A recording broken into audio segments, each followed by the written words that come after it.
This is the walkthrough video for Unit 1, Chapter 3, Lesson 8 on organizing forms and analyzing responses. Here's your overview page. The next page is the walkthrough video page, which is the video you're watching now. Then we have the lesson page again, GCF Learn Free.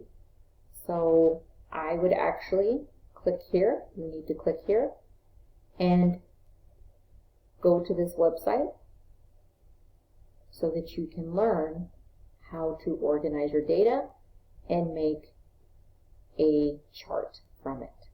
Okay?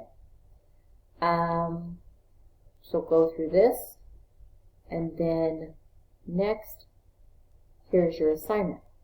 So you're going to be taking the data from your Google Forms survey that you did in Lesson 7, and you're going to organize it and analyze the responses.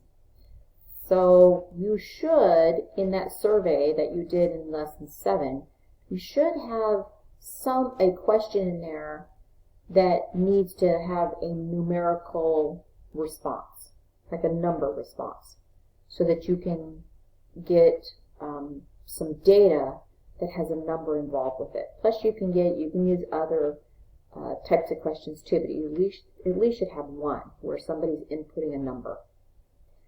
So you would click on Organizing Data, and this will make a copy for you. And this will go over the directions on how to organize your data. So you at least need to have 5 responses from people. So that's why we posted your survey to that discussion, to try to get other classmates to get enough answers. Now you can use family, friends, you can send them the survey and have them take it. The more responses you have, the better your survey, the more data you're going to have. All right, so that you can learn how to organize and analyze the responses that you got. So you would follow these directions here. Here's kind of an example. Remember I said to have at least one question where they had to put in a number. So here we got an example for a survey that came out where they asked the questions: what is your name? What's your favorite movie? What types of movies do you enjoy? How many times you've seen that movie? What's the most important thing? Do you prefer to watch a movie? Okay. So this chart here was created based upon this column here that has numbers in it. So you at least need to have one question, and you can do more than 5 questions on your survey, on your Google Form survey. But you really need to get a lot of responses, at least 5. You can go more than that. But if you need to have a question that has a numerical answer to it, or a number answer, so that you can create the required chart. That's important. Once you're done with that, and you're creating this from scratch again, not from scratch, sorry, you would go back to your Google Forms, and in your forms, after you've received a bunch of responses, here under responses, you should click on create a spreadsheet, and that's what those directions are going to tell you what to do.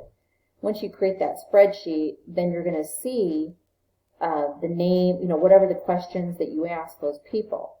This is where you're going to be doing this information here will show up. So people taking your quiz, that data is going to show here. Then all you have to do is create this chart from it.